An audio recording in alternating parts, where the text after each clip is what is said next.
এহসানুল হক মিলন আমার এলাকার ভাই, আপনার একটা সন্তান সাঁতার কেটে পরীক্ষা দিতে যাচ্ছে, গিয়ে গর্তের মধ্যে পড়তেছে, আপনার চোখে লজ্জা শরম নাই? লজ্জা লাগা দরকার। শিক্ষামন্ত্রী না, স্ট্রাইকার আশরাফুল।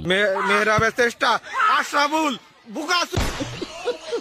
কেউ বুক সমান পানির মধ্য দিয়ে হাঁটতে হাঁটতে এক্সাম দিতে যাচ্ছে, কেউ কোমর সমান পানির মধ্যে শিক্ষকদের নিয়ে এক্সাম দিয়ে বাসায় ফিরতেছে, আবার কেউ বা ফুটপাত দিয়ে যাওয়ার সময় ড্রেনের মধ্যে পড়ে যাচ্ছে, কেউ নিজেকে বাঁচাতে গিয়ে প্রবেশপত্র অ্যাডমিট কার্ড পানিতে ফেলে দিচ্ছে। কি মনে হয় আমাদের হেলিকপ্টার শিক্ষামন্ত্রী শুধুমাত্র মজা নেওয়ার জন্য এই দুর্যোগের মধ্যে এক্সাম নিচ্ছে? আমি স্বপ্ন দেখি না, একদমই না। সে আসলে এক্সপেরিমেন্ট করতেছে শিক্ষার্থীরা সাঁতার জানে কিনা। তার চিন্তা ভাবনার লেভেল দেখছেন? তারপরও দেখলাম আপনারা কিছু মানুষ তার পদত্যাগ দাবি করতেছেন। কিন্তু কেন? ভালো মানুষের দাম দিলেন না। সে তো আপনাদের ভালোর জন্যই এক্সপেরিমেন্ট করতেছে। যারা সাঁতার জানেন না তাদেরকে সাঁতার শিখতে হবে, না শিখলে হবে না।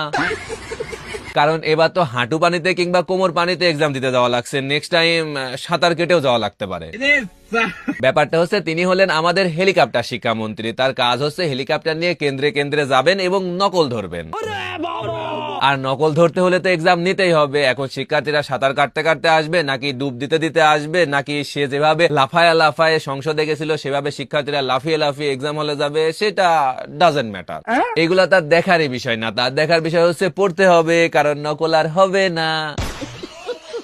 পরিস্থিতিটা ওনাকে একটু দেখান। পুরো কি বিবেকবাদী কাজ? এগুলা মিলনকে বললেন, মিলনকে ওনার কি শিক্ষামন্ত্রী হওয়ার এত যোগ্যতা আছে? কি অবস্থা পানি দিয়ে? আপনি তো গাড়িতে আসেন, আমাদের রিকশা আসতো। এগুলা তো আছেই। ওইদিকে এইচএসসি পরীক্ষার্থীর একটা ভিডিও দেখলাম, 1 ঘন্টা পর তার পরীক্ষা, কিন্তু প্রচন্ড বৃষ্টির জন্য সে ঘর থেকে বেরই হতে পারছে না। প্রচন্ড রাগে আর ক্ষোভে বলতেছে, এমন একটা দেশের শিক্ষামন্ত্রী হয়েছে এবার। এমন একটা শিক্ষামন্ত্রী হইছে এবার। খোদার কসম কেটে বলতেছি, আমি তাকে অনেক শ্রদ্ধা করতাম, কিন্তু আর করি না। I swear to God, I used to respect him a lot, but I don't anymore. এই লোক আমাদের জীবন নিয়ে খেলতেছে। This guy is playing with our life. Just চিন্তা করে দেখেন, একজন শিক্ষার্থীর মেন্টাল হেলথ ঠিক কোন পর্যায়ে গেলে একজন শিক্ষামন্ত্রীকে নিয়ে এইভাবে বলতে পারে। Fucking joking around. দেখ তোর বালের বৃষ্টি। কিন্তু আমাদের লজ্জাবতী শিক্ষামন্ত্রীর এগুলা চোখেই পড়তেছে না। তুই যা, তুই বের হতে রুম থেকে। সত্যি কথা হচ্ছে, এসি রুমে বসে বাইরের এরকম ওয়েদার দেখলে রোমান্টিকই লাগবে, কিংবা বৃষ্টি বিলাসের মতোই লাগবে। হেলিকপ্টার থেকে বের হতে, তারপর দেখ আমার সাথে কি হইতেছে। যে শিক্ষার্থীগুলা বৃষ্টিতে ভিজে ভিজে ড্রেনের পানির মধ্যে আছাড় খেয়ে এক্সাম দিতে গেছে, আমাদের এই লজ্জাবতী শিক্ষামন্ত্রী যদি এই জায়গায় নেমে এসে এগুলা ফেস করতো তাহলে বুঝতে পারতো এই শিক্ষার্থীগুলো কোন লেভেলের ফার্স্ট্রেশনে ভুগতেছে। আমার কাছে মনে হয়েছে শিক্ষামন্ত্রীকে নিয়ে এই মেয়েটা যে ফার্স্ট্রেশনটা ঝাড়লো, এটা শুধুমাত্র তার একার কথা না। এই বছর পরীক্ষার্থী যত লাখ লাখ শিক্ষার্থী আছে সবার মনের কথা। আরেক মেয়ে দেখলাম বলেই ফেললো, কেউ যদি এই ড্রেন থেকে 1 বোতল পানি শিক্ষামন্ত্রীকে খাওয়াতে পারেন তাহলে আমি নিজে পুরস্কৃত করব।